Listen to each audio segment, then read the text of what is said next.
Mesdames et messieurs, fidèles téléspectateurs de la chaîne des 10 régions, bon après-midi, bon début de semaine à tous ceux-là qui nous reçoivent le canal 321 pour Canal Plus 41 pour Créolien sur toutes les plateformes digitales, sur YouTube, sur Facebook et sur l'application Cam10 Télévision. Fidèles téléspectateurs, vous pouvez nous recevoir 5 sur 5 et nous sommes là une fois de plus pour vous permettre d'entrer en profondeur dans l'actualité. Les parutions, les journaux, parutions de ce jour vont nous permettre donc de mieux cerner de quoi il est question aujourd'hui. En ce lundi 3 juin 2024, l'essentiel de l'actualité, c'est sur ce plateau avec mes invités qui pourront donc chacun choisir une, pourquoi pas deux, pour justement donner chacun son avis quant à l'actualité. Aujourd'hui, nous avons décidé de mettre une fois de plus le point d'honneur sur cette actualité phare. C'est le fait du jour et depuis plusieurs mois déjà cristallise l'attention des uns et des autres. Affaire Fecafoot Minsep, qu'est-ce qui ne va pas? On a eu l'impression que la semaine dernière, la balle a été mise au centre grâce à l'intervention de la présidence, mais il y a retournement de la situation lorsqu'on se souvient qu'il y a hier, c'était du côté de l'hôtel Hilton, où les deux staffs étaient donc en duel parce que chacun réclamait donc avoir droit de citer du côté de cet hôtel-là. Qu'est-ce qui ne va pas? Est-ce que on en a terminé de ce côté? Jusqu'à quand? Dans tous les cas, fidèles téléspectateurs, autant de questions seront donc posées durant ce programme et principalement pour cette thématique à la fin de ce programme. Sur ce plateau, fidèles téléspectateurs, déjà en compagnie de quelques invités que je m'avais rapidement présentés avant de vous permettre d'avoir l'essentiel de l'actualité en cause. Que je vais commencer par Vincent Alima, qui est donc des nôtres sur ce plateau, homme politique du SDF, mais beaucoup d'autres casquettes dans tous les cas. Donc, bienvenue sur ce plateau. Bonjour Claudia, bonjour aux co-discutants, bonjour à l'équipe technique qui nous accompagne. C'est un plaisir de retrouver les téléspectateurs. Un véritable plaisir. Oui, c'est un prestigieux programme que moi-même j'ai l'habitude de suivre en mi-journée et je crois que c'est essentiel de passer aussi, donner son avis pour construire l'opinion nationale. Merci beaucoup d'être là pour cette édition, cette nouvelle semaine. S'annonce avec tellement d'actualités, tellement d'informations aussi croustillantes les unes que les autres. Nous sommes là pour dérouler tout, pour que nos téléspectateurs puissent avoir donc la bonne information. Notre visage sur ce plateau, c'est celui du DP de leader presse. Il s'agit du patriarche Amboa Médard Banga.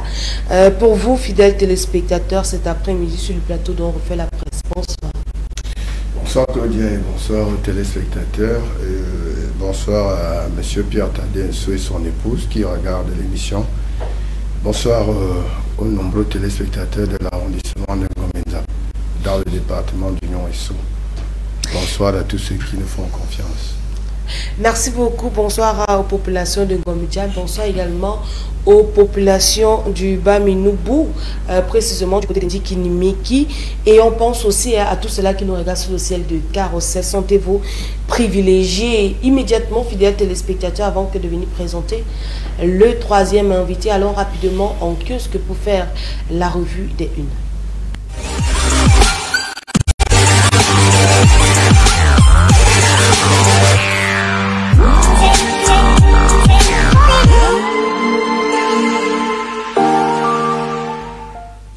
Eh bien, pour cette revue des unes ce matin, fidèles téléspectateurs, on va commencer en sport avec le fait du jour qui continue de faire couler beaucoup. Donc, parlons de l'affaire Mouelé contre Samuel Etofi. C'est la primeur de l'info plus qui a donc choisi d'ouvrir le bal pour titrer « Quand la force de l'expérience neutralise les belligérants ». Le journal nous dit que les ennemis de la République, les citoyens des réseaux sociaux, les assoiffés du pouvoir, ainsi que les adeptes de la division et de la haine sont donc persuadés que Paul Biya ne dirige plus le Cameroun. Ils n'ont qu'à bien se tenir, car si le corps d'un lion fait peur, à plus forte raison, une fauve vivant un fauve vivant. Alors, les prochains jours s'annoncent très intéressants dans notre pays. Croisons les doigts, nous dit le journal, avec plus d'informations en page 2. On poursuit toujours avec cette actualité. Samuel Vandoayolo et Cléopas Mendulu Mengolo, les apôtres d'un retour à la paix des braves, titre le journal Afrique Info en kiosque ce matin, pour nous préciser que ces deux proches collaborateurs du chef de l'État, son Excellence Paul Biya, le mendiant de la paix, n'ont ménagé aucun effort pour que la sérénité revienne au sein de la tanière des lions indomptables, comme le ministre directeur du cabinet civil et l'intendant adjoint de la présidence de la République. Ces deux hautes personnalités, grâce à leur entre-gens, ont donc fait figure d'artisans de la grande réconciliation historique du football camerounais qui vient d'avoir lieu. Et le journal nous parle en page 6 de l'éditorial qu'accorde Ndjel Fils sur cette information. Poursuit avec le jour d'Amanmana, Lions indomptables, 2 staff au Hilton et 1 en action. Le regroupement des joueurs en vue des 2 matchs éliminatoires de la Coupe du Monde 2026 a donc commencé hier à Yaoundé. Le journal nous en dit longuement quant à l'info à chaud qui revient sur cette actualité pour nous parler d'accueil et installation des Lions indomptables. Narcissisme au Hilton Hotel, pointe donc le journal. Le staff de la FECAFOOT a finalement quitté l'hôtel Hilton de Yaoundé tard dans la soirée dimanche dernier. L'encadrement technique et administratif désigné par le ministère des Sports et de l'Éducation physique, Narcisse Molé Kombi, sous très haute instruction, y a pris donc ces quartiers. C'est l'information que nous relate le journal. On sort de là pour parler d'autres choses à présent avec Myriam Salah Hebdo. Le journal qui nous parle de diplomatie de Paul Biya, rayonnante, discrète mais efficace, pointe le journal. Nous dit qu'alors que l'ancien premier ministre Philémon Yan entre ce 4 juin dans ses fonctions de président de la 79e Assemblée générale des Nations Unies qui s'ouvre le 10 septembre à New York aux États-Unis d'Amérique, Hilarion Ekong, premier vice-président de l'Assemblée nationale, prendra la présidence de l'Assemblée parlementaire de la francophonie à l'issue de la 49e session plénière prévue les 8 et 9 juillet 2024 à Montréal, au Canada. L'information est donc bien expliquée de la page 6 à la page 7. Cameroun Tribune parle également de l'Assemblée générale de l'ONU, le cœur à New York. Le journal nous dit que le Cameroun et l'Afrique ont donc les deux tournés. Ont donc les yeux tournés vers les Nations Unies où a lieu cette semaine l'élection du président de la 79e Assemblée générale. En pole position, le candidat du continent, l'ancien premier ministre et actuel grand chancelier des ordres nationaux, Philémon Yan. On parle d'autres choses à présent. Ici, on évoquait économie pour parler de la Caisse des dépôts de consignation avec le quotidien Econews en kiosque ce matin.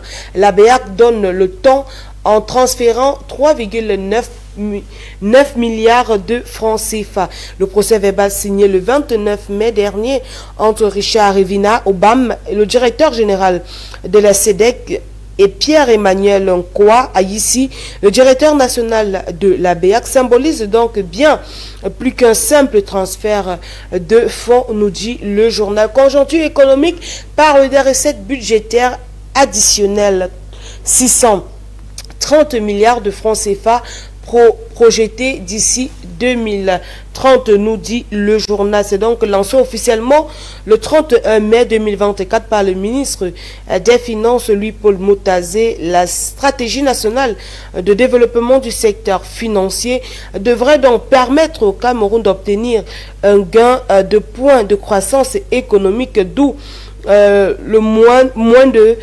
11,5% de points entre 2025 et 2030, soit 2,3 points par an, et de collecter environ 105 milliards de francs CFA chaque année au titre donc de recettes budgétaires additionnelle non pétrolière. On sort de cette actualité, mais on reste en économie avec l'économie quotidienne pour parler des freins à l'essor du secteur financier. C'est donc le titre qu'a choisi de mettre à sa grande une le journal L'économie quotidienne. Le 31 mai 2024, le pays a lancé une stratégie nationale 2024-2030 qui vise à rendre plus dynamique, apprend-on du journal. On poursuit avec le barrage de Natiga, cette fois-ci c'est Mutation, qui à sa grande une nous parle de la vague de doute. Et le journal nous dit qu'une étude s'inquiète du calendrier de mise en service de cet ouvrage et démontre que si l'infrastructure de transport n'est pas améliorée, la puissance injectée par cette centrale hydroélectrique ne réduira pas les délestats. C'est en page 7. Donc le journal s'y attelle clairement pour permettre aux Camerounais de mieux cerner la situation. Le billet hebdomadaire L'Équation nous parle de la crise à la commune de Makari et le journal est titré « Le maire et le préfet épinglés par le tribunal administratif ».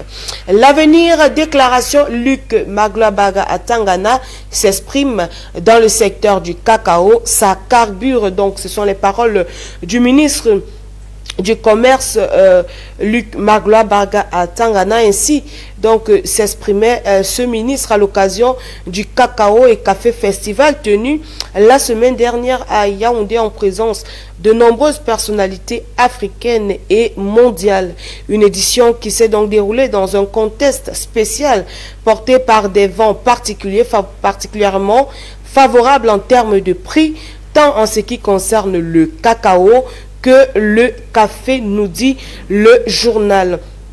On poursuit avec Sans détour en kiosque ce matin qui nous parle également, des services ferroviaires. Le Cameroun bien arrimé aux exigences du numérique. Le journal nous informe qu'en procédant à la clôture des travaux du 3e congrès africain sur le numérique ferroviaire, le ministre camerounais des Transports Jean-Enes Masséna Galé-Bibé a clairement indiqué l'engagement du gouvernement à optimiser le développement du numérique dans la mise donc en œuvre des politiques publiques de valorisation des infrastructures ferroviaires du pays.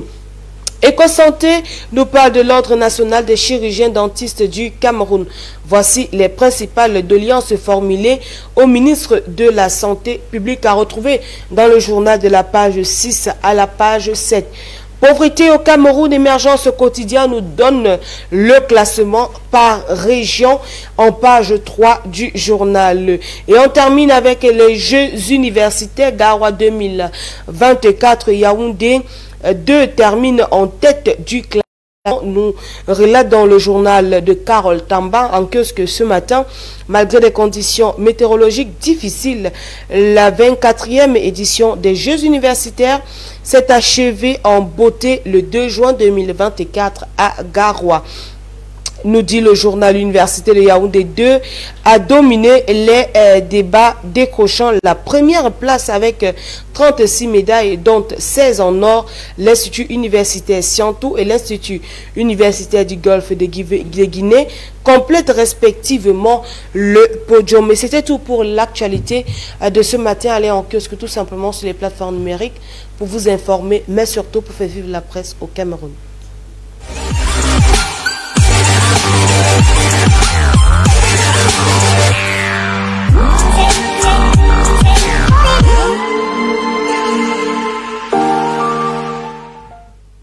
Eh bien, des actualités qui nous donnent l'état de santé de notre pays en ce lundi 3 juin 2024. Sur ce plateau avec mes invités, on va simplement procéder à une sorte de décryptage et donc chacun aura l'occasion de faire le choix de sa émission. Commencez par vous, Ambroise Midarmanga. Mutation, on va commencer par, j'ai choisi la une de mutation sur le barrage de Natigal. Et vous comprenez là que lorsque je parle de la capacité du ministre Lunde Somba à la tête de ce ministère, c'est pas peut-être son incapacité à lui seul. Et vous savez que Quand on a 42 ans aujourd'hui, on commence à ressentir les courbatures. Alors, à 42 ans aujourd'hui, on commence à ressentir quelques courbatures. C'est dire que le régime de Yaoundé est bel et bien en panne. Et c'est pour cela qu'on peut se retrouver avec des doutes. Quand j'évoque souvent ces questions-là ici, d'aucuns pensent que je suis opposant, que non. Je suis patriarche et je me dois d'être impartial sur des sujets socio-économiques qui concernent tous les Camerounais. Parce que le patriarcat est là pour tout le monde. Dieu est pour tout le monde, le patriarcat est pour tout le monde. Et aujourd'hui, vous avez vu, on a chanté les louanges de ce barrage. Je dis, avant, on ne connaissait pas très bien une expression qu'ils appellent maturation des projets. Et ils sont venus avec ce concept pour embrouiller les Camerounais dans l'esbrouf. Et comment ça embrouiller les Camerounais? Je suis en train de vous dire, moi je suis journaliste et à chaque fois, vous savez, la peine que moi j'ai avec ces gens, ces responsables, c'est d'avoir le courage de mentir leurs compatriotes en mondovision et en présentiel. C'est ça qui m'écoeure. Parce que le ministre Elunde Souba sait très bien que ce qu'il parle dire là, ce qu'il annonce là, n'est qu'une probabilité. Mais il s'aventure à le confirmer, à l'affirmer, à le réaffirmer. Alors que lui-même n'a pas le fond de ce que le projet puisse aboutir dans les délais qu'il a donnés. Je vous parlais du réseau interconnecté Centre-Sud, où ce n'est pas encore le cas, ce qu'il allait installer à Yous. C'était en décembre 2021. Nous sommes déjà en 2024. Et ça ne donne pas. Ça ne donne pas. Il n'a pas tenu les délais. Donc, aujourd'hui, avec ce que Natiga, on dit, ce que Natiga doit produire ne viendra pas résorber. Vous comprenez là que c'est des gens qui nous mènent en bateau. Et puis, il faut... Ce matin, moi, j'ai voulu travailler parce que je dois me déplacer. Et j'ai un volume de travail. Sur la machine, à chaque fois, il y a des lestages. À chaque fois, il y a des lestages. Ça perd le fil des idées. Ça perd la cohérence dans les idées. Puisque écrire un article, ça demande beaucoup de concentration. Et vous savez, Leader Press, c'est pas beaucoup plus les comptes rendus, c'est des reportages. Et en tant que tel, les reportages requièrent l'intelligence, l'intelligence pour que ce que vous allez mettre à la place publique soit responsable. Et aujourd'hui, on a donc ce barrage dont on émet déjà les doutes. On émet les doutes sur le ravitaillement que cela puisse produire. Ce qu'on avait chanté, on avait dit. Et c'est bien de le révéler à la veille de 2025. Oui. Et où j'ai dit, vous savez, ceux qui appellent Paul Biya à se représenter honnêtement, patriarcalement, n'aiment pas le Cameroun. Tous ceux qui appellent Paul Biya à se représenter, je vous le dis, n'aiment pas le Cameroun. Ce sont des gens qui, dans leur immense majorité, veulent que le Cameroun soit dans le chaos. Parce qu'ils ont des petits pourboires quelque part. Les gens pensent que manger pour soi-même plaît à Dieu. Non, manger pour soi-même ne plaît pas à Dieu. Manger ensemble pour toujours, pour tous les temps et dans tous les temps, c'est ça qui plaît à Dieu. Donc aujourd'hui, vous voyez ce que Mutation a écrit, c'est un journal sérieux qui enquête, qui investigue, et quand il vous ressort ça, sachez que c'est le gouvernement qui est en doute. D'accord, merci. On parle de mutation avec vous, Vincent Aliment. On parle de mutation qui a donc choisi de titrer, parlant du barrage de Natigal, vague de doute. Est-ce que justement on est dans ce doute, dans cette incertitude, parce que on nous a dit que les travaux étaient donc effectués à 100%. On a même lancé les premiers mégawatts, mais on a l'impression que jusqu'à présent, les choses s'empirent. Qu'est-ce qui ne va pas? En réalité, nous avons un problème dans ce pays parce que ce n'est pas seulement en Natigal que vous allez l'observer, mais il y a comme l'absence comme on dit, d'exigence dans la conception même et la réalisation de certains projets. C'est-à-dire que c'est comme si celui qui pense les projets n'est pas convaincu et qu'il ne s'attend pas à ce que cela puisse être rentable et utile aux populations. Donc on vous lance ça comme si c'était des effets d'annonce, si c'était comme des slogans politiques, et on se retrouve en train de créer des éléphants blancs qui naturellement vont orner sans toutefois nous satisfaire les attentes que nous formulons.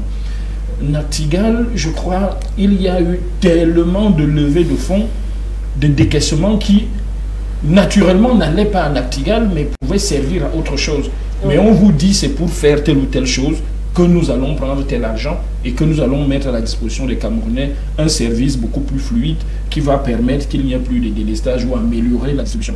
Mais quand on sait que beaucoup de projets politiques qui sont nés comme Nachtigal a été conçu et qui n'ont jamais été mis au service, ou alors que les Camerounais ne se sont jamais attribués au moins de profit, je crois que nous les avons et nous les conservons aujourd'hui malgré nous, sans toutefois avoir le courage de parler ou alors de demander des comptes à qui que ce soit. Il faudrait bien qu'on aille dans cette logique que beaucoup de ces projets seront là juste pour meubler les discours et ensuite on va mettre les gens au travail pour un certain temps et naturellement vous n'aurez plus le résultat attendu parce que si vous prenez par exemple rien que la distribution de l'électricité, vous allez prendre le barrage de Somboulou. On va vous dire qu'il y a des turbines en panne depuis au moins des dizaines d'années. Et que ces turbines, si jamais elles étaient juste arrangées, pouvaient renforcer la capacité de production de ce barrage. On préfère ne pas arranger ces turbines pour aller créer d'autres barrages et qui auront une capacité moindre que d'arranger rien que des turbines qui sont en panne. Donc vous vous rendez compte que ce n'est pas la production qui est le plus important, mais c'est beaucoup plus dépenser l'argent qui a déjà été mobilisé et que les Camerounais s'attendent à voir quelque chose qui ne sera jamais là. Donc si ce n'était que dans le souci de renforcer la distribution de l'électricité, je crois quand même que si vous avez votre vieille voiture et qu'on vous dit que c'est une roue qu'il faut changer pour pouvoir accompagner les enfants à l'école, ne dites pas non, je ne change pas la roue, je vais acheter une nouvelle voiture qui devra, alors que vous savez pertinemment. Mais si on a assez d'argent, on peut se l'offrir. Même cet argent-là, quand on l'a, il faut satisfaire les besoins primaires, tout au moins. Ne me dites pas que vous allez acheter une nouvelle voiture alors que vos enfants dorment affamés. Ça, c'est tout au moins inimaginable. Commencez par satisfaire que les enfants mangent, qu'ils sont soignés, qu'ils s'habillent, qu'ils peuvent se distraire et qu'on peut s'offrir un plaisir, un luxe supérieur. Mais si vous n'avez pas les besoins primaires satisfaits, mais c'est songer à acheter un jet privé ou quoi que ce soit, je dis, ben, ça c'est, on vit dans le rêve. Et beaucoup nous ont entraînés dans ce rêve, au point où aujourd'hui, ça ne dit rien, ça n'émeut personne. On a engagé beaucoup de chantiers qui n'ont jamais été livrés. On a même primé certaines personnes, alors qu'on sait pertinemment que les Camerounais n'ont jamais eu, certainement on en parlera lorsqu'on prendra le sujet du sport, oui. Parce qu'il y a beaucoup de choses à dire là-dedans, au point où c'est normal qu'on vous distrait de l'argent et qu'on vous attende, on vous dit qu'il y a un hôtel caché sous les gradins et que le président y avait inauguré ça du jour au lendemain, alors qu'il n'y a rien. Mais on vous le dit et vous l'acceptez. Mais on dit que l'hôtel en construction, peut-être pour revenir à cet exemple dont vous avez parlé, on aura l'occasion de revenir. Bon après-midi, PCH Bida, et bienvenue sur ce plateau. Merci, bonjour à tout le monde. Je salue tous les Camerounais. D'accord, on parlait justement de ces délestages à répétition qui sont donc observés par les Camerounais seulement à l'espace de ces 2 dernières semaines. Il y a des jours où on s'est retrouvé en train de faire 2 jours dans l'obscurité, des coupures toujours intempestives, peut-être un peu plus qu'auparavant. Pourtant, on nous a fait savoir que les travaux sont achevés, les premiers mégawatts ont été injectés pour que Yaoundé donc puisse briller davantage, mais on se demande qu'est-ce qui ne va pas, pourquoi le doute continue de planer. Merci pour la question. Personnellement, je ne suis pas surpris. D'accord. Ce qui arrive n'est qu'une lapalissade pour tout Camerounais sérieux qui veut être l'écoute et même qui regarde un peu notre quotidienneté. Ce qui arrive aujourd'hui, c'est un mensonge avéré de certains responsables de ce pays qui, parfois, Ici, il s'agit d'être rattrapé par un mensonge qui n'avait aucun fondement. Parce que le Camerounais a besoin aujourd'hui d'être un Thomas. C'est-à-dire, il ne faut accepter que parce qu'on a vu. C'est la seule certitude qui peut amener le Camerounais à accepter. Tant que ce n'est pas vu, tant que nous restons dans des discours, on ne peut pas croire, on ne peut pas accepter. Et aujourd'hui, revenir sur les délestages, je pense que quand bien même ce problème se résolverait, il faudrait que le Camerounais ait un préavis, peut-être d'écoute, peut-être de 5 mois. C'est-à-dire, on nous dit que le courant est déjà là, on voit comment nous avons la lumière, mais pendant 5 mois, il faut observer, au moins, pour se rendre compte effectivement que nous avons le courant, l'énergie. C'est bien dommage parce que lorsque vous voyez la splendeur de notre pays, la grandeur de notre pays, ce que nous sommes, mais que nous sommes retardataires dans l'évolution de l'histoire, c'est une honte gravissime pour ceux-là qui ont des responsabilités décisionnelles de ce pays, qui doivent être interpellés, en commençant par le président de la République, qui incarne le pouvoir exécutif.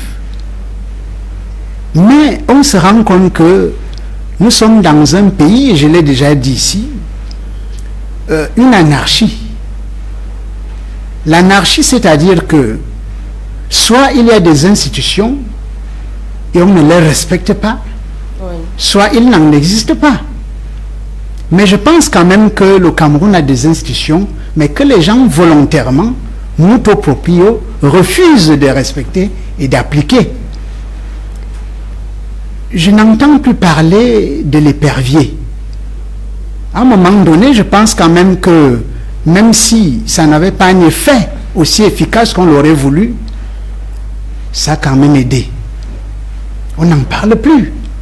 L'épervier est-il mort? On ne sait pas. Vous voyez, là, nous avons un problème où les Camerounais sont un peu abandonnés à eux-mêmes. Nous sommes des orphelins. Peut-être un orphelinat plus grave encore. Parce que être orphelin et savoir qu'on a un père qui ne s'en occupe pas comme il faut, c'est plus malheureux que celui qui est orphelin et qui a un père qui n'existe plus. Voilà la posture dans laquelle se trouve le Camerounais que nous sommes. Merci. D'accord. Ambroise Médard Monka, puis Serge Bida se demandait où est passé l'épervier, est-ce que l'épervier est mort ou alors on a mangé l'épervier. Mais d'autant plus, qu'est-ce qui doit se passer finalement? Est-ce que les Camerounais doivent simplement s'habituer au délestage à répétition et ne plus faire regarder à ces travaux qui sont effectués de part et d'autre? À la lueur au vent des choses, Pierre lui-même risque de se faire hyperviabiliser, comme le dit, parce que tout le monde est devenu dangereux. Et comme c'est la guerre, oui, si le président de la République remet l'opération épervier, se revient avec le pays, il peut se faire hyperviabiliser. Donc ça fait que aujourd'hui, je vous le dis, le président Paul Biya n'a qu'une seule chose, je vous le répète, c'est de mourir dignement au pouvoir. Le reste, il s'en tape. Qu'on ne vous trompe pas. Je vous dis que le reste, il s'en tape. Nous sommes en télévision.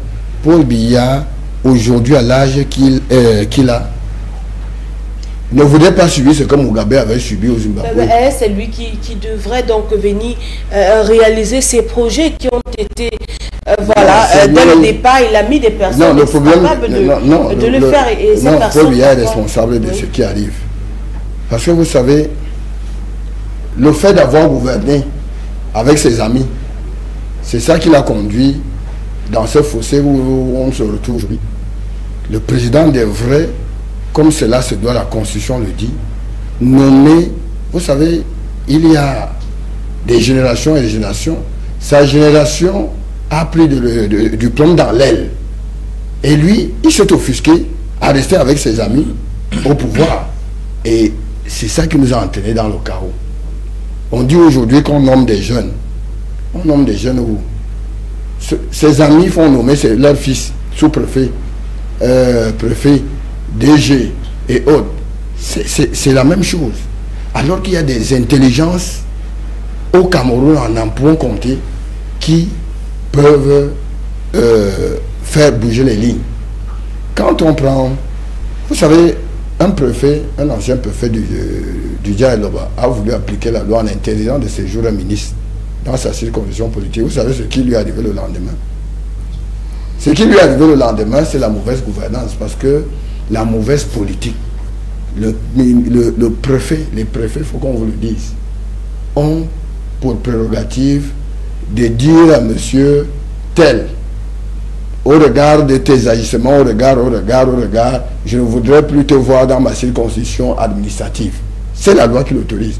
Alors, quand vous avez des exemples pareils, qu'un préfet, sur la base de la loi, arrive à prendre une décision, et Yaoundé, comme on a l'habitude de dire, Yaoundé vient marcher sur l'autorité du préfet pour le fragiliser.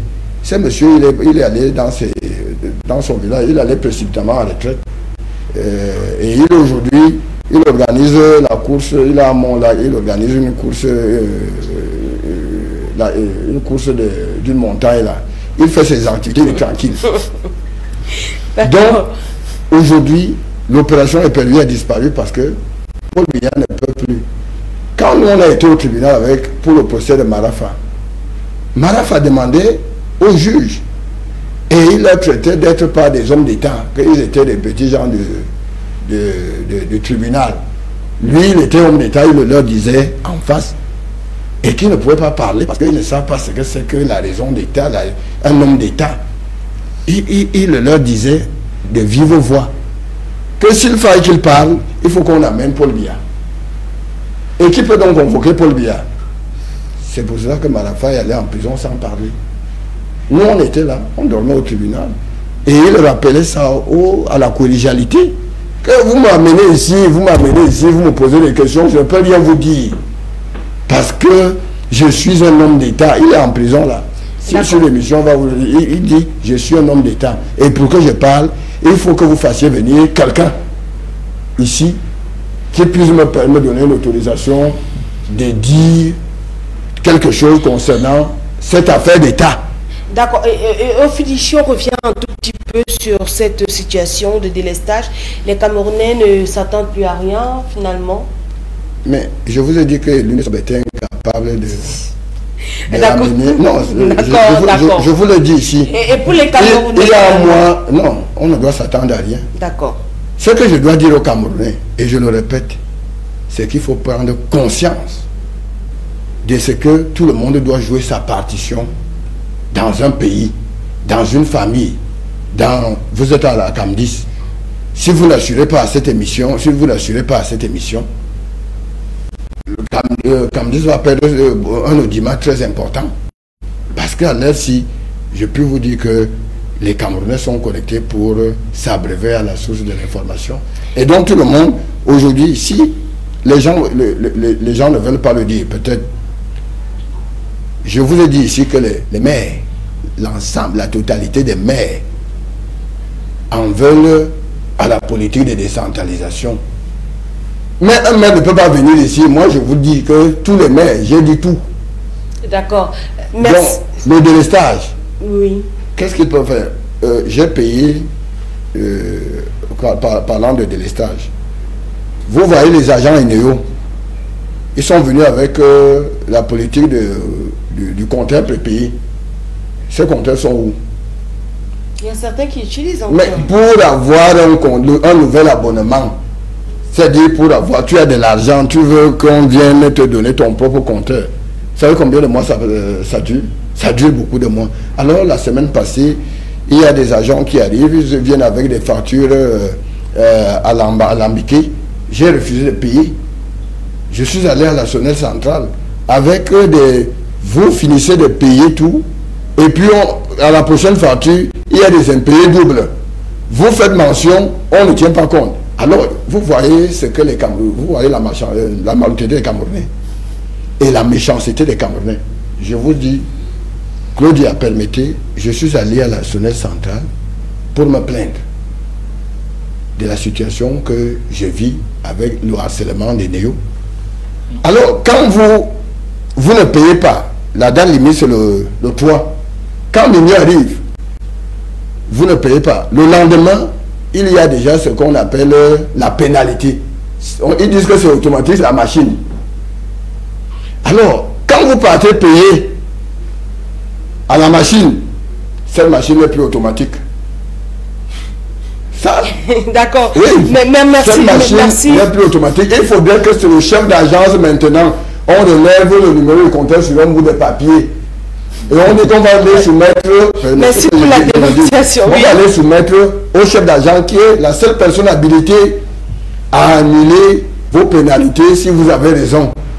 Et au moment où je suis allé, on me disait que la chef d'agence des néo centrales était concentrée sur les gros payeurs.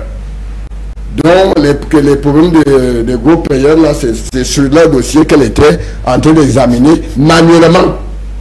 Mais les pénalités sont électroniques, automatiques. D'accord, merci, merci Ambroise Meda-Manga. Vous avez profité pour faire cette dénonciation. Mais quand même, c'est vrai qu'on reste sur notre soif et on s'est dit en tant que Camerounais, parce que généralement, le Camerounais lambda ne cherche pas à savoir où est-ce qu'on est avec la construction de ceci. Lui, il veut simplement avoir l'électricité à la maison et ce n'est peut-être pas encore le cas dans tous les quartiers. Donc, on attend les solutions. Mais pour le moment, sur ce plateau, on va sortir de cette actualité pour choisir une autre avec vous, Vincent Lima, si vous le voulez bien. Oui, je crois qu'à la revue de presse, là, il y avait un titre qui parlait de Philémon Yang et d'Hilarion. Oh oui. C'est Méomé Saleh 2 et Cameroun Tribune. Voilà, au niveau de l'Assemblée générale de l'ONU, oui. Et l'autre au niveau de l'Assemblée parlementaire francophone. Oui. Je crois que ce titre m'a beaucoup plus intéressé parce qu'il s'agit là de très grandes instances où la politique mondiale est décidée et où naturellement un certain nombre de problèmes sont évoqués pour trouver des solutions à travers les résolutions qui seront adoptées. Et lorsqu'on parle de l'Assemblée générale de l'ONU, où le président Philémon Yang va présider d'ici quelques jours, je crois naturellement que c'est une occasion pour nous, parce que nous savons quelle est l'importance de cet organe et quels sont les problèmes que nous avons. Parce que le Cameroun est englué dans beaucoup de problèmes qui sont en corrélation avec le cadre même de l'ONU et où ces problèmes peuvent être évoqués et trouver débat et ensuite des résolutions soient adoptées. Je crois que dans le cadre sécuritaire, nous ne sommes pas à l'abri. Dans le cadre des politiques publiques, nous ne sommes pas à l'abri. Et il y a au niveau de la diplomatie, c'est-à-dire des positions à travers le monde entier, des problèmes qui embrasent, nous devons nous prononcer. Et je crois que le Cameroun, avoir une telle voix et une telle position, c'est une bonne aubaine pour nous si on sait l'exploiter. Et naturellement, nous connaissons bien le président Philémon Yang qui a été dans les services publics, Premier ministre, grand chancelier des ordres nationaux et que ne sais-je encore. Et nous pensons quand même que c'est un choix qui a été bien fait parce que pour le président Biya, il y a quelque chose qu'on ne devrait pas ne pas lui reconnaître, c'est l'accent mis sur la diplomatie tout autour de lui et surtout dans la gestion d'un certain nombre d'affaires. Donc si nous remarquons qu'il y a beaucoup de diplomates qu'il consulte, qu'il entoure et qui occupent des postes stratégiques, c'est parce qu'effectivement, il en a une certaine expérience et un usage qu'on devrait savoir profiter. Le président Hilarion Iton, ce n'est pas la première fois que le Cameroun occupe ce poste aussi. Je pense au feu délégué Nicolas Mbounoma, qui a été président aussi de parlementaire francophone, avait résidence en Belgique, et un certain nombre d'avantages aussi. Qui, et même Belingue Boutou. Et voilà, et même le défunt... le défunt Feu Belingue et Boutou, ils ont occupé ces instances-là et nous avons vu quand même comment le Cameroun a eu à rayonner et à, comment dire, à prendre des positions concernant quand même la vie mondiale parce que c'est plusieurs institutions, plusieurs pays qui se retrouvent et qui naturellement chaque pays a un droit de vote égal à l'autre. C'est-à-dire, c'est pas dire qu'aujourd'hui, comme vous êtes un pays développé et l'autre est sous-développé, comme vous êtes celui qui est fort, l'autre est moins fort, votre voix compte plus que la mienne, non. À part égale, et ensuite on évoque pour que les résolutions soient prises. Et même le budget de l'ONU, je crois que c'est l'Assemblée générale qui valide. Donc il y a beaucoup de choses que nous devons savoir tirer de bénéfice si jamais nous voulons exploiter ces postes à profit. Parce que le Cameroun, effectivement, mérite une attention particulière. Parce qu'aujourd'hui, nous sommes, comme on dit, à la recherche. Parce que beaucoup se disaient, où est le président Biya? Est-ce qu'il dirige encore? Ou qu'est-ce qui se passe? Le Cameroun est en train d'aller à volo. Mais je pense quand même que, affirmons-nous, profitons de ces postes pour pouvoir pallier à certains problèmes que nous avons aujourd'hui et que nous avons entretenus pendant très longtemps. La crise anglophone doit être évoquée. Nous devons la terminer. Il n'y a pas quelque chose que nous devons avoir comme pire héritage qu'une guerre et laisser les frères en train de se déchirer. S'il y a même, comme on dit, certains amendements à faire, qu'on en profite. S'il faudrait refaire un grand dialogue national, que faire encore? Il faudrait qu'on en profite parce qu'on peut mettre à l'oreille du monde certaines préoccupations qui pourraient permettre que le monde entier se prononce aussi et nous donne leur avis à travers des résolutions qui peuvent émaner de là. Donc, vivement qu'on arrange des problèmes avec ces postes stratégiques, parce qu'à la francophonie, nous avons le président et le secrétaire général qui sont très importants. Et quand on observe aussi à l'ONU, je crois que 2 Camerounais à ces grands postes, et si le Cameroun n'en fait rien, ce serait désolant pour nous. D'accord, merci beaucoup pour cette belle analyse. On parle, j'aime bien le titre qu'a donné Meyomu Salah Hebdo, diplomatie de Paul Biya, rayonnante, discrète, mais efficace. Il y a quand même quelque chose qu'on doit lui reconnaître, c'est que notre diplomatie quand même se porte bien et nos relations avec les autres pays quand même sont au bon fixe. Merci Claudia. Oui. Je suis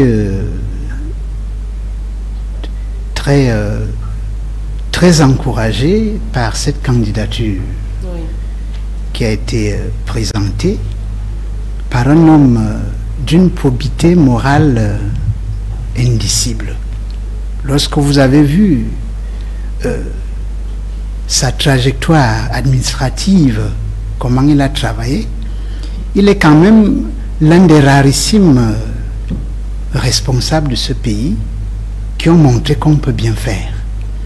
Et c'est le prolongement de cette confiance qui permet au président Biya de le présenter comme candidat africain, parce qu'il n'est pas seulement candidat camerounais.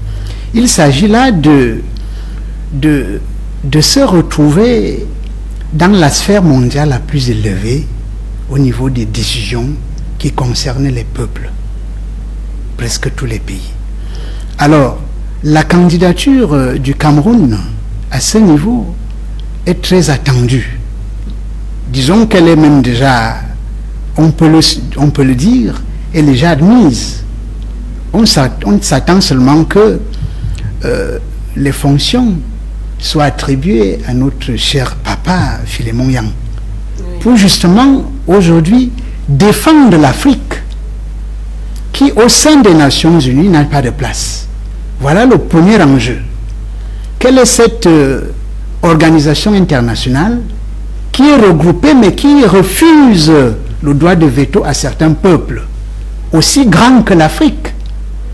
Je pense que si nous sortons de ce mandat sans que l'Afrique ait le droit de veto, moi je pense que l'Afrique devrait partir de là. Au niveau de l'évolution mondiale, ce 3e millénaire appartient à l'Afrique, à tous les niveaux. Et les Africains doivent le savoir. Alors, et c'est à ce niveau qu'il faut reconnaître ici la grandeur de l'homme Biya. Si nous avons certains problèmes au Cameroun, encore que ces problèmes sont compréhensibles, parce qu'on ne peut pas réussir partout au même moment. Le président Biya a été un très grand diplomate dans la scène internationale. Et il le reste aujourd'hui. Parce que rien que par son nom, ça dit beaucoup de choses. Présenter une candidature, je pense que même s'il y en avait d'autres, elles vont s'éliminer seules. Parce que le Cameroun a présenté. On reconnaît quand même cette cette saveur, cette dextérité à l'homme Biya. De par sa manière, un homme pacifique, il a démontré plusieurs fois. Et c'est ce qui manque à beaucoup de chefs d'État du monde. Ils sont rares. Ceux qui veulent gouverner dans la paix.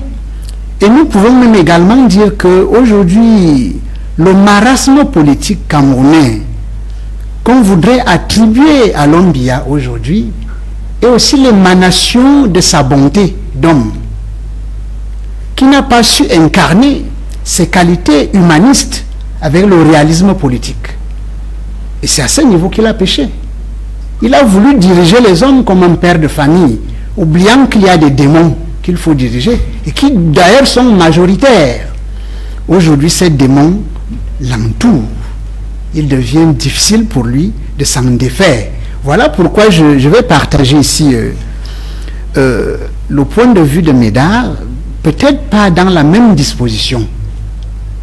Sauf que moi je dirais, parce que nous allons aborder le point de la FECAFOOT tout à l'heure, il est difficile pour le président Biya de démissionner maintenant. Il est difficile. Parce que s'il démissionne, tout ce qui se fait aujourd'hui, c'est l'image. C'est un symbole fort qui est en train de dessiner le Cameroun de demain. D'accord. Et ça fait que ce que moi je proposerais, c'est que Biya, d'ailleurs on le sait, s'il est candidat, il va encore gagner l'élection. Il ne faut pas qu'il soit candidat. Attendez, le permettez. S'il est candidat, il va gagner les élections. Sauf que, ce que je voudrais, c'est que, pendant ce mandat, qu'il organise un congrès du RDPC et qu'il démissionne. Voilà l'une des pistes les plus nobles à partir desquelles il pourra sortir. Mais on ne parle pas de l'homme Biya dans le sens de la gouvernance, on parle maintenant de cette diplomatie. Et on parle de ces deux personnes qui font rayonner un tout petit peu le Cameroun, qui placent le Cameroun sur le toit du monde. Et est-ce que vous pensez également, comme Pisej Bida, que ce millénaire appartient donc aux Africains et que s'ils ne réussissent pas donc à positionner et s'attirer certaines faveurs, ils doivent démissionner de ces instances? Alors, vous savez, en diplomatie, il n'y a pas trop de victoires. Oui. En diplomatie, il n'y a pas trop de victoires qu'on peut savourer. C'est ce qu'on peut appeler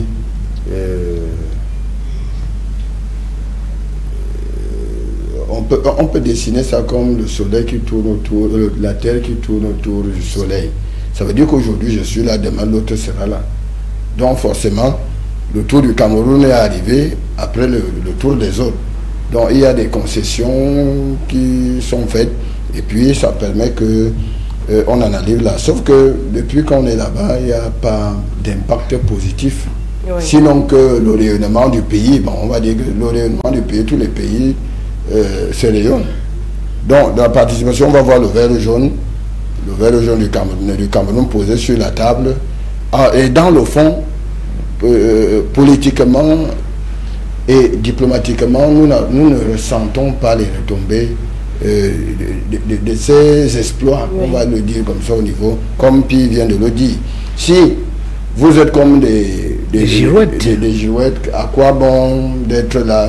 Onkoloda a été à la tête du Parlement panafricain. Qu'est-ce que ça nous a rapporté? Qu'est-ce que ça nous a rapporté? Paul Biya, dans sa diplomatie, la politique de diplomatie, a voulu que son pays soit toujours là. Et aujourd'hui, et c'est comme ça qu'il a aussi gouverné le Cameroun. C'est-à-dire, un président qui est là, qui fait croire que tout va bien, et on se retrouve donc avec des barrages en doute. D'accord, on va éviter de parler, parce qu'on est en train de parler véritablement, essayons de rester sur, parce que de temps à autre, on part pour parler de la personne du président de la République et sa gouvernance et autres. Oui, tout ça c'est lui. Non, tout ça, on ne peut pas dissocier, tout ça c'est lui. Okay. Quand on dit la diplomatie de Paul Biya, oui, on va, sur certains dossiers, on va dire que oui, mais est-ce que réellement, si on avait d'autres approches, on ne pouvait pas aussi faire mieux? que ce que nous avons aujourd'hui. Moi, je me refuse de m'aligner dans ce contexte-là. Pourquoi? Parce que, vous savez, mon parcours dans les médias était que, à un moment donné, quand ça ne va plus, je démissionne et je m'en vais rester à la maison. Vous savez que la plupart des Camerounais ont peur de démissionner. Moi, j'ai démissionné partout là où j'ai été. Avant d'être directeur de publication, où j'ai mes collaborateurs qui ne sont pas mes employés, des collaborateurs. Parce qu'ils mettent leur intelligence au service des leaders presse. Et en retour, je coordonne. Donc, il n'y a pas à dire que... donc, ce qui nous fait peur, ce qui fait peur aux Camerounais, c'est de voir Paul Biya partir. Quand Paul Biya part, il y aura quelqu'un d'autre qui va venir faire plus que Paul Biya. Et ce n'est plus pour longtemps. Vous allez voir que le Cameroun ne va pas mourir. Quand Paul Biya ne sera pas là. D'accord, merci beaucoup Ambroise Médard Manga. On va revenir avec vous, Bissège Bida, pour que vous puissiez faire le choix de votre une. Oui, merci. Je vais choisir ici l'avenir. Oui. Nous avons là... Cacao Café, on parle du cacao café. Oui, Magloire Mbargatana, dans le secteur du cacao. Alors... Ça carbure. Oui, bon... En fait, ce que nous voyons aujourd'hui, ou ce que nous avons, on aurait pu avoir ça un peu plus tôt. Oui. Oui. Aurait-il fallu que la Côte d'Ivoire soit déclassée pour qu'aujourd'hui le Cameroun voit la lueur de cette première place africaine au niveau de la production, de la qualité du cacao? Je ne sais pas. Mais à ce niveau, il faut quand même revenir et dire ici que c'est encourageant pour le ministre Magloire à ce niveau, même si ailleurs on peut aussi lui reprocher beaucoup de choses. Mais sur ce secteur, il s'agit pour moi d'interpeller de vive voix tout ce qui produit du cacao. Parce qu'on a quand même entendu des échos à la suite des hausses. Des gens qui étaient surpris de voir leur vie brusquement, miraculeusement changer parce que le cacao est à l'au-delà de 5 000 francs. C'est bien parce que il s'agit pour ces gens-là de se constituer davantage en groupe, en coopérative, pour mieux vendre le cacao. Parce que vous verrez que cette année, ça a été une surprise. Ils étaient surpris. Parce que quand vous voyez leur comportement, ils étaient surpris. Mais ils devraient, comme nous savons comment, ils devraient être prudents. Parce que on imagine que d'autres personnes vont s'interposer prochainement pour également bénéficier de ces avantages des agriculteurs. Parce qu'on connaît les Camerounais. Il s'agit pour les agriculteurs d'être autonomes, de se constituer davantage en groupe, en coopérative, comme beaucoup l'ont fait déjà, pour avoir plus de force, et même à l'au-delà de ce qui est vendu aujourd'hui. On nous a même parlé récemment d'une usine en construction, je ne sais pas, dans la Ligue, j'ai entendu une chose pareille. Nous sommes également en retard. Parce que tout ce qu'on mange là, on devrait produire ça. Vous voyez. C'est vrai qu'il y a beaucoup de structures privées qui transforment déjà ce cacao. Oui, mais est-ce que ce sont des Camerounais qui le font? Oui, il y a des Camerounais. Il y a beaucoup de Camerounais. Si ce sont des Camerounais qui le font, on devrait donc généraliser dans beaucoup de secteurs. Pour que le Cameroun soit ce pays-là qui commande déjà à produire. Et que l'on consomme justement ce qui est produit. Oui, parce que justement on consomme camerounais. Il est inadmissible que dans le cas du marché, on trouve du riz alors qu'il y a semerie dans les SEM Nord. Oui, comme on vend encore du poisson qui vient d'ailleurs un poisson pourri, alors qu'on peut déjà produire ça ici. D'accord. Qu'on achète, permettez, qu'on achète des chaises qui viennent d'ailleurs, moi je vais appeler ça chaise, Alors qu'on peut produire ça ici. Donc, vivement que le ministre continue à bien faire son travail et surtout protéger ses agriculteurs. D'accord. Merci beaucoup à Vincent Alima. Est-ce que cette embellie momentanée devrait faire de plusieurs agriculteurs et des cacaoculteurs de manière permanente? Est-ce qu'il n'y a pas de risque qu'à un certain moment, pour tous ceux-là qui peut-être avaient abandonné, j'ai dit, la culture du cacao, parce que ça ne donnait pas, et décident, parce qu'ils ont vu cette embellie, de se lancer à nouveau et qu'à la prochaine récolte, qu'on ne soit plus dans cette embellie? Oui, c'est une bonne motivation pour tous ces agriculteurs qui ont abandonné ce secteur, parce que c'est disant que cela ne payait pas et qu'il y avait beaucoup d'activités et une main-d'œuvre abondante à disposer pour un gain minimum. Et aujourd'hui, si c'est que le kilogramme a explosé, nous avons ce qui est sûr, et c'est cette certitude qu'il y aura beaucoup qui vont se reconvertir, il y aura des nouvelles exploitations qui vont naître et que ceux qui disposent des terres cultivables puissent aller dans cette orientation avec calculette à la main, sachant que je vais produire 1 hectare de cacao et j'aurai, au bout de 3 ans, je pourrais avoir telle production et ensuite 5 ans, 10 ans, je pourrais y être. Mais les prix, le point c'est que les prix sont changeants et généralement pas fixés par nous. Et si on se retrouve encore avec une chute donc du prix du kilogramme du cacao, est-ce que ce sera donc profitable pour toutes ces personnes qui se sont à nouveau reconvertis? La corporation devrait s'atteler à organiser, à tenir à la main toutes ces fluctuations de prix. Il ne faudrait pas que cela vous échappe à nouveau, parce que nous avons cette fois-ci la position d'autorité, une position stratégique de pouvoir dicter notre loi. Si cela ne passe pas, je crois que le marché est ouvert et il y aura d'autres dispositions, parce que même en interne, il pourrait y avoir des circuits de transformation tels que disait le confrère. Donc en réalité, le cacao est en train de vouloir redonner du sourire aux lèvres de ceux-là qui l'ont perdu depuis.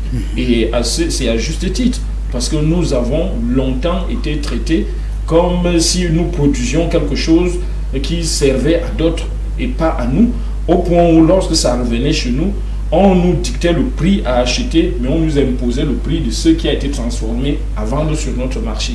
C'est-à-dire une baguette de chocolat, on nous dit c'est 500 francs, c'est 1000 francs, alors que votre kilogramme de cacao est moins que ça. Et quand on réalise, on se dit, c'est un peu exotique et c'est comme si nous sommes habitués à vivre dans la pauvreté et à donner ce que nous avons de plus cher à ceux-là même qui ne méritent pas. Donc, que ce soit le cacao et peut-être d'autres cultures, il faudrait bien que la corporation s'organise à avoir la main dessus et à pouvoir donner une traçabilité à ces prix qui augmentent et qui naturellement ne devraient plus faire le cacaoculteur pauvre ou alors malheureux. D'accord. Si la corporation se mobilise donc pour maintenir le prix du cacao à un montant quand même appréciable, parce que certainement plusieurs agriculteurs vont se reconvertir, est-ce que là on n'aura pas encore ce problème de patriotisme économique du style, on a des Camerounais qui ne préfèrent pas consommer donc cette transformation locale, ce cacao qui était transformé, parce que jusqu'à présent il y a beaucoup de personnes, il y a beaucoup d'entreprises qui ont donc choisi de transformer le cacao en chocolat, mais ce n'est pas consommé. Je voudrais qu'on le mette l'avenir sur l'écran avec la prédiction de la technique. Voilà. Oui. Vous voyez la plaque signalétique. Oui. Et c'est écrit là. Cameroun par son excellence Monsieur Luc Magloire Atangana, ministre du Commerce, et Monsieur Olivier Bordias, 31. Non, limitons-nous à son excellence Luc Magloire Atangana. C'est là où je voulais commencer. D'accord. Si on a des plaques signalétiques comme celle-ci, ça prouve combien de fois le Cameroun ne peut pas avoir d'électricité. Vous comprenez? Ça prouve combien de fois on est dans la gadoue. On est amené en bateau.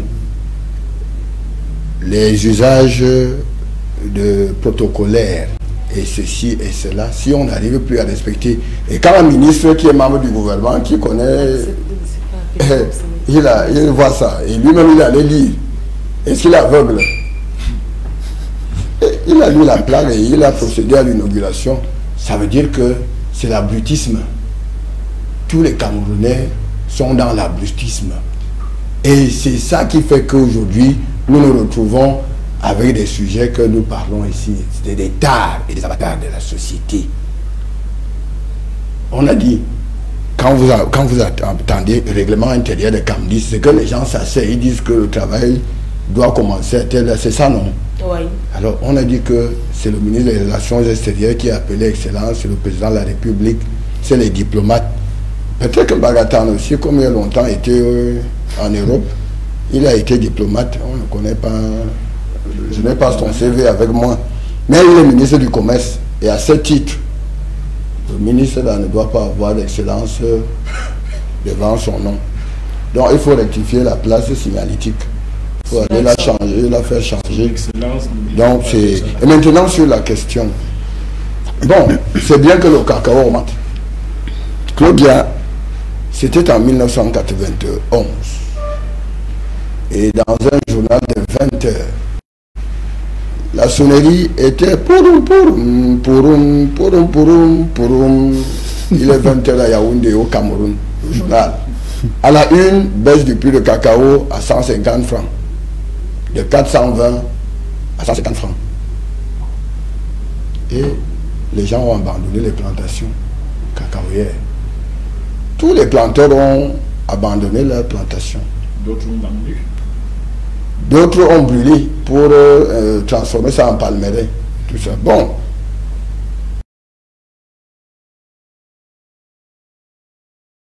Moi, je vais vous dire que le banditisme politique, quand vous entendez que le banditisme politique, c'est ce que le gouvernement est en train de faire. Tous les mécanismes depuis belle lurette sont là pour que le cacao, le kilogramme de cacao soit vendu à la hausse. Ce n'est pas aujourd'hui qu'on vient vous présenter l'embellie. Parce qu'on est à la veille, on commence à battre campagne. Et ça, ils vont prendre ils vont enrôler tous les planteurs, les cacaoculteurs. Parce que quoi? Le prix va encore augmenter. Et on va dire que c'est Paul Biya qui a fait. Dès qu'on dit ça, le cacaoculteur va se comporter comment? Que c'est Paul Biya qui fait en sorte que le kilogramme de cacao soit revu à la hausse. Et hier, je sors d'une cérémonie funéraire. J'ai perdu une petite sœur, je suis allé faire des rites traditionnels. Alors, les cacaoculteurs que j'ai rencontrés au village ont une seule idée, d'être aussi comme des ministres. Parce que toujours que le cacao qui a 10 000, 5 200, lui aussi va acheter la Prado. Vous comprenez leur intention. Donc, il ne faut pas qu'on abrutisse les Camerounais. Il ne faut pas qu'on les qu'ils deviennent, qu'on les traite de moutons. C'est bon, c'est bien beau d'avoir le kilogramme à ce prix. Mais, sauf que le gouvernement n'explique pas les mécanismes qu'il a mis en place pour battre campagne. C'est ça. Il y a des mécanismes mis en place pour que le kilogramme de cacao arrive à ce prix. Ça veut dire qu'il est très possible que ce prix chute considérablement après. Il ne pourra pas chuter après parce que je peux vous dire que dès que le régime de Yaoundé, le régime de Paul Biya s'effondre, il y a une nouvelle politique qui arrive. Non, c'est la vérité. Dès que le régime de Paul Biya s'effondre, il y a une nouvelle politique du nouveau régime qui va arriver, qui sera mis en place. Et laissez-moi vous dire, le monde est devenu un village planétaire. Et c'est à ça. Parce que quand on parle du cacao, les pays extérieurs voulaient le cacao camerounais parce qu'il est de bonne qualité. Mais il y avait des mécanismes, il y avait il y a une barrière qui est des bords cassés. Une barrière qui vient d'être cassée. Vous n'êtes pas au courant, mais je ne vais pas le dire ici aujourd'hui. C'est ça qui fait en sorte que quand ce mécanisme-là a été mis en place, le prix a commencé à augmenter et du coup on met ça sur le dos du président de la République. D'accord, on va sortir par là. En sortant, je dis, moi je me félicite du fait que le kilogramme, ça devient un miracle. Que on vend le prix à 5200. Il y a de cela 3 semaines, les gens ont vendu, mais cette semaine, je n'ai pas été au courant des ventes pour vous dire à combien ils ont payé. Donc, mais il faut que les cacaoculteurs fassent attention, que c'est un effet de campagne. Donc, ils doivent vendre leur cacao et choisir la bonne personne le moment venu. D'accord, merci beaucoup pour vos points de vue quant à ces sujets déjà évoqués sur ce plateau, fidèles téléspectateurs. À présent, on va essayer de parler une fois de plus de sport et ce sera juste après cette transition lorsque nous entrons en conflit.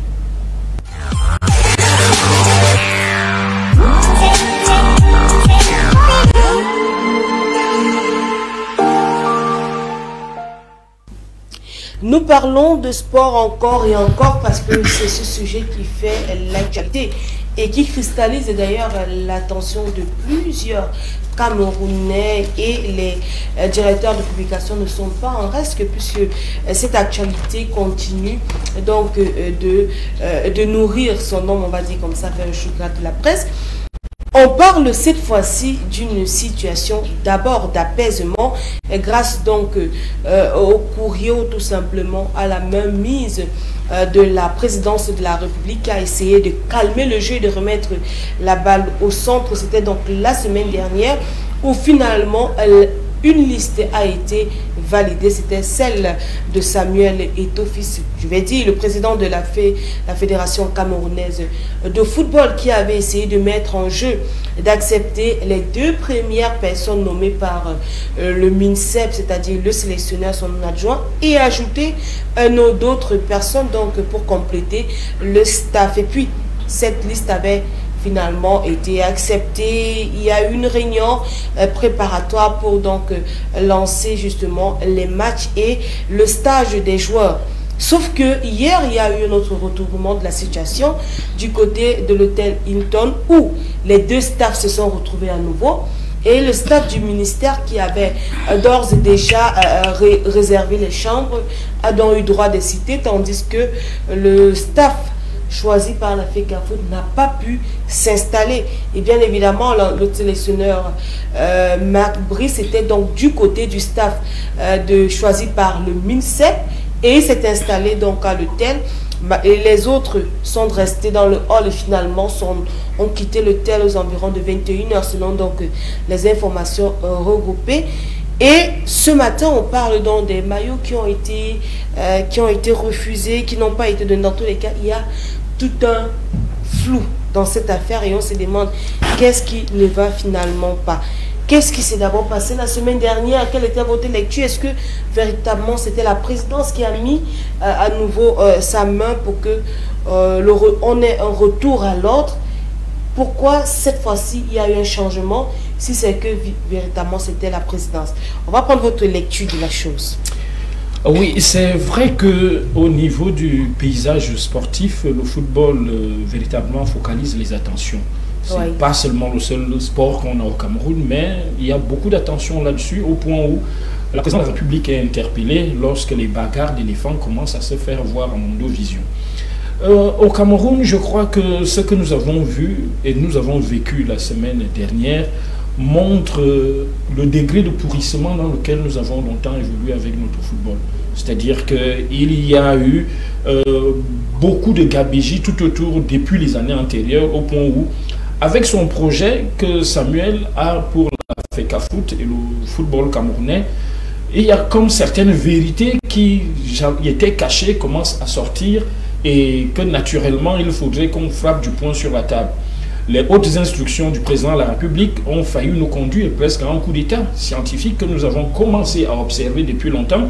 Et moi, je me dis, c'est le seul secteur peut-être qui donne encore satisfaction aux populations camerounaises que ces gens-là sont en train de vouloir corrompre. Parce que partout ailleurs, c'est foutu. C'est pour ça que je disais que le coup d'État est validé presque dans tous les autres secteurs.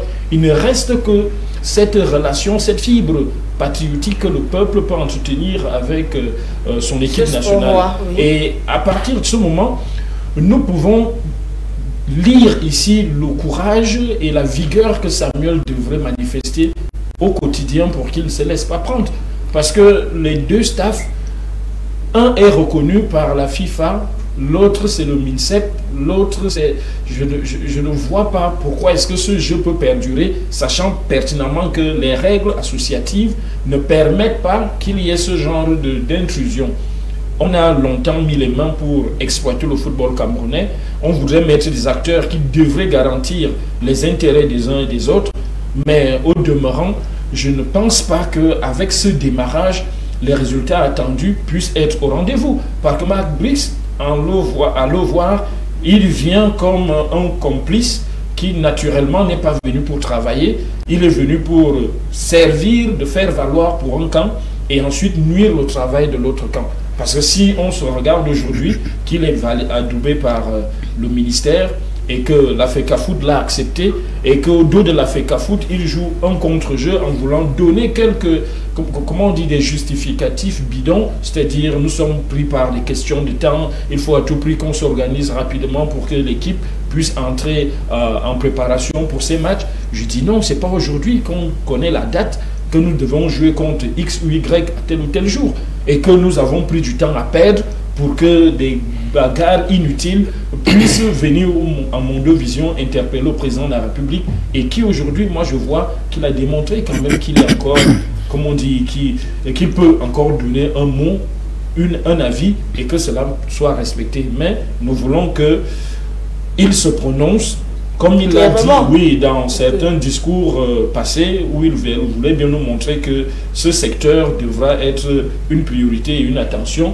Mais je crois quand même que les acteurs qui sont en train d'agiter la FECAFOOT aujourd'hui doivent avoir des comptes à rendre depuis longtemps. C'est comme Patriarche Médard disait que si on réveille les perviers risquent même l'emporter. Parce que moi j'ai vu que autour du sport, autour même de ce football, il y a un certain nombre de manquements que le président devrait être interpellé depuis et nous débarrasser de certains acteurs.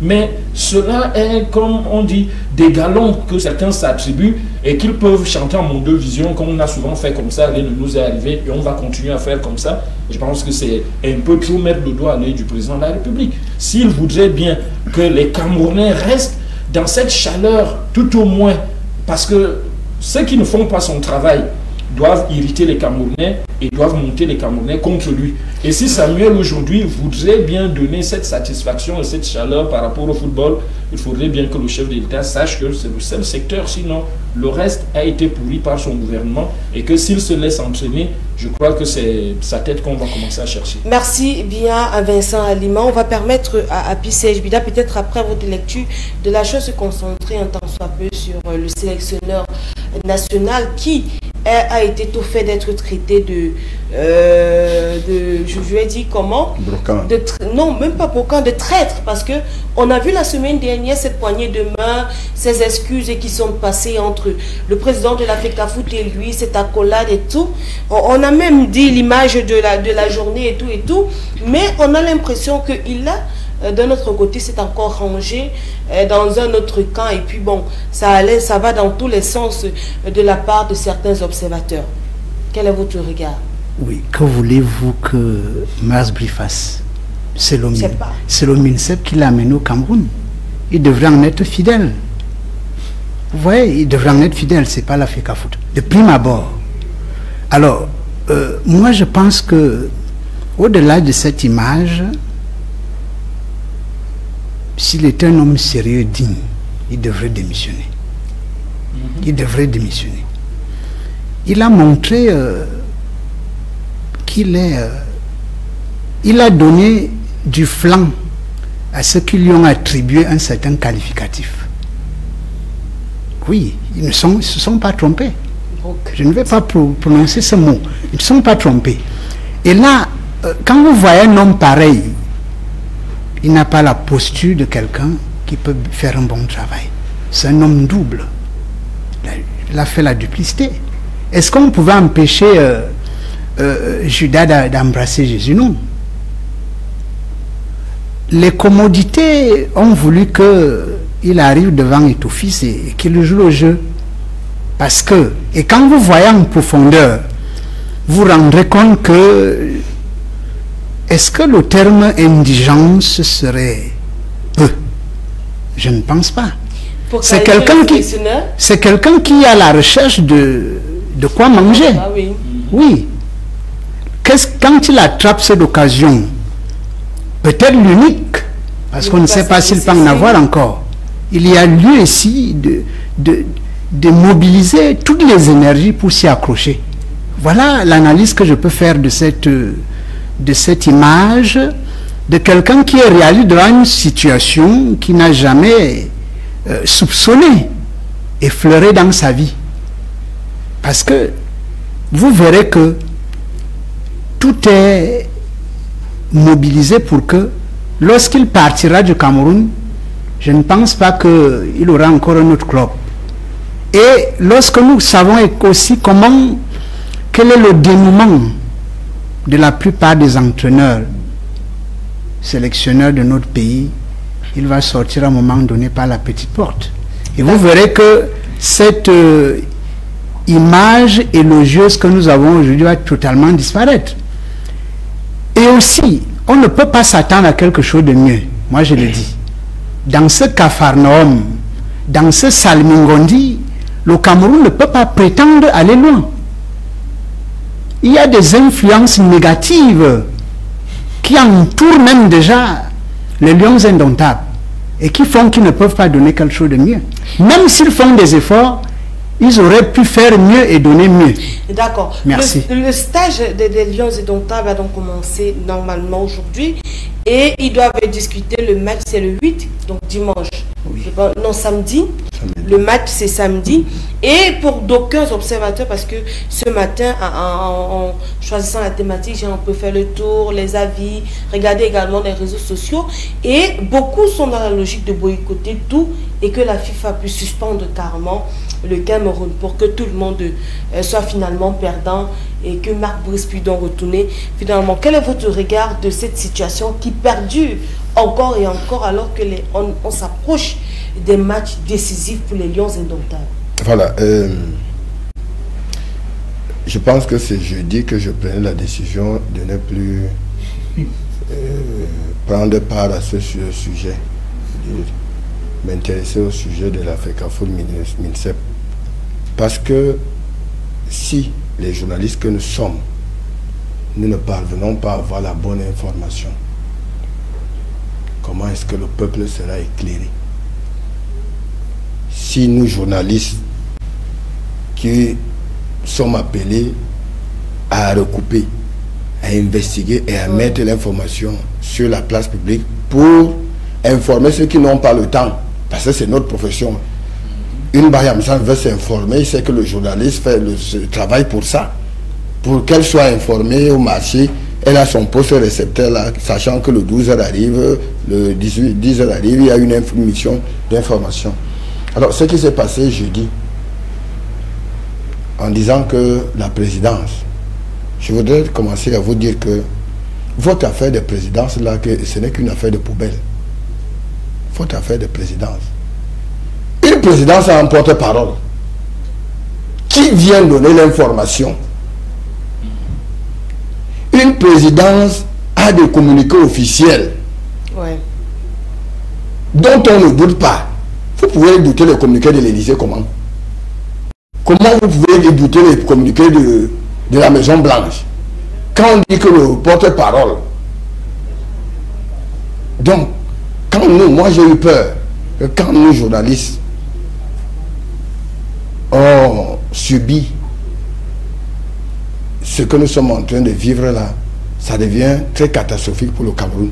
Parce que là, aucun Cameroun n'a l'information. C'est de la supputation chez tout le monde. Même ceux qui sont censés avoir de l'information. Ça prouve que l'argent mis pour l'organisation des États généraux de 2012, c'était pour satisfaire les bandits. Parce que nous avons travaillé des jours et des jours pour que la rétention de l'information ne puisse plus être dans notre environnement. Et aujourd'hui, je peux vous dire que nous n'avons pas, les journalistes n'ont pas la bonne information. La bonne information, ce n'est pas quelqu'un qui va te filer et donner une rumeur. Que ici, tu t'appuies sur la rumeur. Je dis à Mondo Vision que, qu'est-ce qu'on écrit? C'était jeudi. On dit que On a vu une photo Marbrice avec le staff de Eto. Oui. Et autres là, on dit que, ok, c'est ce que nous on voulait. Oui, c'est bon. Parce que le problème, c'est la convention. Tout le brouhaha, c'est la convention. Et j'ai vu, une fois de plus, la malhonnêteté du régime de Yaoundé.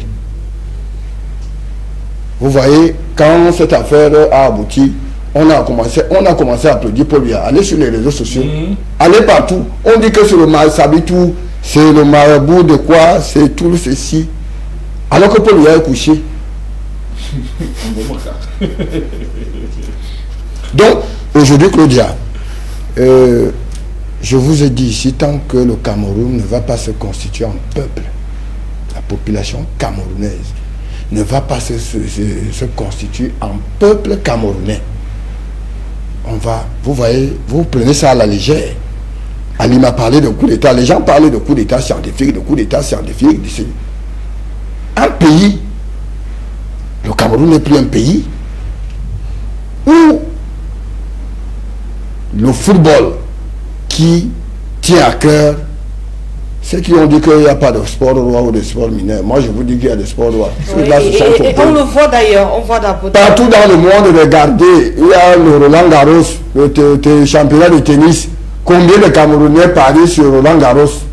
Mais le match de samedi, Real Dortmund, Champions League, c'est tout le monde entier. Si nous sommes 9 milliards, il y avait au moins 6 milliards de personnes qui étaient connectées pour regarder le match. Alors, je voudrais dire aujourd'hui que ce qui se passe, ce qui continue de se passer, vous voyez des gens arrivent à l'hôtel, 2 staffs, ils arrivent là. Moi, je pense que le MINFID ne devrait plus sortir de l'argent. Et il faut aussi incriminer le MINCOM. Le MINCOM, qui est le porte-parole, d'après, je ne sais pas si le texte existe, que c'est le MINCOM qui est porte-parole du gouvernement, je ne sais pas. Mais dont on présente souvent comme étant le porte-parole du gouvernement, n'a jamais dit mot depuis que ça a commencé. Si c'est réellement les autres institutions que ça dit, tienne une conférence de presse pour dire que ce dont on dit de moi, les combats, c'est le président lui-même. Et s'il est du camp, et s'il est du côté de... Je ne parle pas de camp, je parle d'un gouvernement. Informations, il n'a rien reçu. Un ministère de la communication n'a pas d'informations. Peut-être il n'a rien reçu, c'est pourquoi il n'a pas encore... Peut-être il n'a rien reçu comme information, justement. Un ministre de la communication. Dans tous les cas, on veut savoir, parce qu'on va faire un dernier tour très rapide pour que les uns et les autres puissent dire quelque chose. Finalement, à quoi doit-on s'attendre? Parce que nous sommes à quelques jours du match que les Camerounais doivent délivrer contre le Cap-Vert. Est-ce que la sérénité peut être de mise pour espérer même glaner quelques buts? Je ne pense pas qu'on puisse commencer à se lever d'illusions tenaces face à ce genre de situation. Le Cameroun brille déjà par une mauvaise préparation, et cette mauvaise préparation ne devrait pas nous surprendre si jamais les résultats ne suivent pas. Mais en fin de compte, je crois que nous allons nous habituer à cet imbroglio qui a souvent eu à la FECAFOOT. On a chassé comme c'est ça ou comme ça pour amener les Gobert. Celui-ci risque de partir parce que à la FECAFOOT, c'est Samuel Eto'o qui décide. C'est lui qui, comme on dit, qui est le président et qui, naturellement, les Camerounais sont tous derrière lui pour pouvoir lui donner des coudées franches et qu'il s'exprime. Parce que même à travers le monde entier, nous voyons ça fuse de partout, au point où on lit déjà comme un plan machiavélique mis et orchestré pour que Samuel Eto'o échoue dans cette mission de direction du football camerounais. Donc il faudrait nous attendre à ce qu'il ne perde pas ce bras de fer, déjà parce qu'il montre déjà qu'il est déterminé à aller jusqu'au bout et que face aux hautes instructions, il n'en a que foutre. Et que les hautes instructions, naturellement, il les piétine déjà parce qu'il peut les obtenir par tous les moyens et ailleurs. Donc si ce n'est qu'à projeter où est-ce que cela va nous amener, je crois que dans les brefs délais, il y aura un retournement parce que Samuel ne voudra pas laisser les manettes du football camerounais et que tous ceux qui vont vouloir se mettre à dos ou alors contre lui vont être mis de côté et que le MINSEP, naturellement, a été dévoilé et que son plan machiavélique a été découvert. Nous allons tout simplement observer cette affaire jusqu'à ce que ceux qui interpellent le président de la République à prendre des décisions pour écarter un certain nombre d'acteurs qui sont en train de vouloir le noircir auprès des Camerounais. On attend voir si ce n'est pas ce genre d'acteur que le chef d'État aime, ou alors si jamais le football devra s'en sortir. D'accord, on comprend que vous êtes dans une posture d'observer. On observe avec notre ami Massamo, comme on dit généralement au quartier. Mais je ne sais pas pour vous, Bissé Jbida, finalement, est-ce qu'on doit garder un espoir? Parce que si le président Samuel Eto'o fils continue dans sa posture et que le MINSEP continue dans sa posture, finalement, on ne sait pas. Est-ce qu'on court vers le gouffre? Je pense ici que je salue l'optimisme étoïste qui montre ici que nous sommes dans un pays où à un moment donné il peut y avoir des hommes sérieux. Il en a un exemple. Si nous ramenons tout à la gestion du MINSEP, l'État camerounais n'existerait plus. Parce qu'il s'agit là de piétiner les institutions qui incarnent notre pays. Je voudrais vous faire comprendre que si Eto'o avait su, était au courant que il y avait les hautes instructions, il se serait soumis. Oui. Et il a aussi des couloirs à la présidence. L'image que nous voyons là, c'est la posture réelle de notre pays, où nous avons des camps. Ce sont les méandres de la fin d'un système où les gens se positionnent pour remplacer le vieux. Sauf que, au-delà de cette bagarre sauvage, irrationnelle, qui se fait entre le MINSEP et la FECAFOOT, il y a des gens qui tirent les ficelles dans l'ombre. Et c'est à cela que moi je voudrais interpeller ton fils, qu'il ne devrait pas succomber à ce niveau. Sinon, son jusqu'au boutisme va payer. Même si aujourd'hui il y a d'autres mécanismes qui vont l'amener à se décourager, il ne devrait pas se décourager. Non plus il ne devrait démissionner.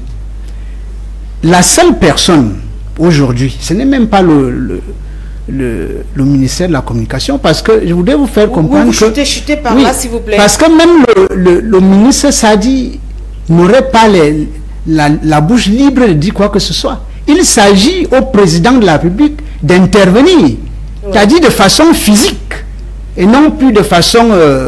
oui, on ne sait même pas si c'est vrai, irrationnel ou bon, surréaliste. On a besoin d'un acte concret qui fait même que il peut prendre la parole. Qu'est-ce qui lui empêcherait de faire ça? Voir une maison qui bouillonne, qui s'entretue alors qu'il est le père. Et si jamais ne fait rien, il serait complice. Merci beaucoup. On va prendre votre avis également pour sortir Ambroise Médard Manga. Qu'est-ce qui doit être fait pour que notre sport roi puisse donc revêtir ses lettres de noblesse? Bon, en deux mots, je voudrais dire aux téléspectateurs qui nous regardent que si dans votre maison, vous avez une femme, vous avez des enfants, et que ces enfants n'arrivent plus à vous obéir, sachez que vous n'avez plus de pouvoir. Et si nous avons le désordre, c'est que Paul lui en a plus de pouvoir. Il n'en a plus. Et c'est pour cela que Eto'o, parce que ici je vais dire, celui qui a convoqué, qui a fait tenir la réunion, Eto'o et Marbus et le staff d'Eto'o, il faut que celui-là se prononce pour dire que c'est Paul Biya qui m'a envoyé, parce que lui il va trancher. D'accord, merci beaucoup, merci à vous, merci pour vos brillantes idées sur ce plateau, merci également d'avoir répondu présent à ce programme, et à vous fidèles téléspectateurs qui avez pris le train pour une semaine d'information avec votre magazine de l'actualité, votre magazine de l'information. On fait la presse. Demain, je serai encore des vôtres à 13h, s'il plaît. Adieu. Restez en compagnie des programmes de Cam10 Télévision. Portez-vous bien.